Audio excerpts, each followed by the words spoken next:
If you've been on your fitness journey for any decent amount of time, you probably noticed there are two types of people. Group one, who keep showing up, put the work in consistently, and see steady progress, and things are moving in the right direction. You've got group two, also keeps showing up, also works hard, buys programs, adjusts their calories, tracks their macros, tries different things, but the results just aren't coming.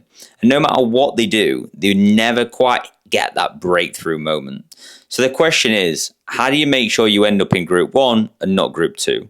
Well, that's exactly what this video is about. And if you watch till the end, I'm going to tell you the real reason most people never make fitness a permanent part of their life and what you can do about it. I'm going to give you the 3 reasons why most people don't see results based on 8 years of coaching, working directly with hundreds of clients, and 10 years of doing this myself. If you take these 3 things seriously and actually apply them, you'll see a massive difference. So let's get into it. The first reason most people aren't seeing results is what I call the upside versus downside. The way I look at it, your progress on this journey depends far more on your ability to manage the downside than your ability to create more of an upside. To explain this properly, I want you to take you outside of fitness for a second and into the world of investing, because Warren Buffett said something that completely changed how I think about this. His rule number 1 is never lose money. Rule number 2 is don't forget rule number 1. And the reason great investors are great is not because they make spectacular gains. It's because they protect themselves from big losses. If you invest £1 and lose 50p, you now need 100% return just to get back to where you started. You'd have far better off just losing less in the first place.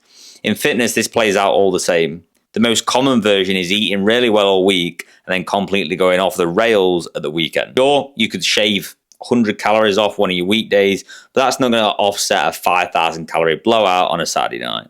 The leverage point isn't making the good days better, it's making the bad days less bad. What if instead of massively overeating at the weekend, you only went slightly over? That single shift would change your results dramatically. The same applies to your training. Someone who trains at a maximum intensity but keeps taking weeks or months off will lose ground to someone who trains at a steadier pace but never stops. You simply cannot compensate for lost time by going harder when you do show up. Consistency beats intensity every single time. So look at your journey and ask yourself honestly, where do you lose the most ground? Where does one bad meal become a bad week? Fix those points first and everything else will follow. The second reason is what I call the results attribution error. When a client comes to me and says they're stuck, they're putting the work in but not seeing progress, it's almost always the same story. They haven't mastered the fundamentals. Not that they're ignoring them, they're just not doing them well enough. Things like your compound lifts, progressive overload, solid technique, consistent training, managing calories and protein, getting enough sleep, following an actual structured plan with a clear goal, that's where 80 to 90% of your effort should be going.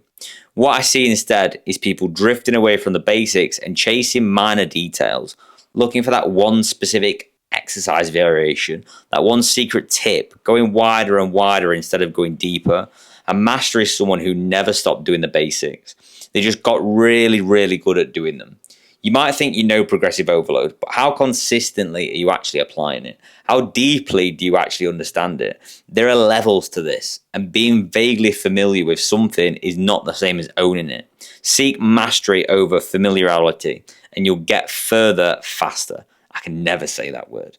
If you want a clear framework for how to actually structure this, my free training plan in my bio breaks down exactly how to approach this with my coaching clients. Go and grab it. It takes 30 seconds. The third reason, and this is one I mentioned at the start, is that most people never make fitness a real part of who they are. Ask yourself honestly, how much time do you think about your fitness outside of the gym? Because the people who get exceptional results aren't just showing up and training, they're interested in it. They spend time learning about it, talking about it, thinking about how to get better. Someone once said, to them it feels like fun, to everyone else it looks like work. Compare that to someone who's dabbling, who's been inconsistent with a commitment, who can't be bothered to seek out new information or get some accountability or ask for help.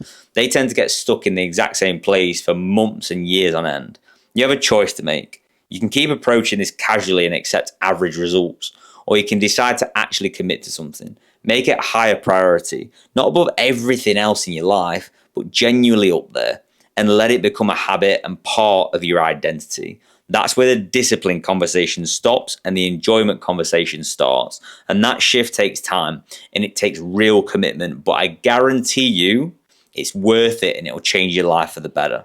If that's the kind of journey you want and you want proper support, get in there. My coaching details in the description. And if you want to start right now, go and grab the free training that's in my bio. That's your lot. Thanks for coming. Peace.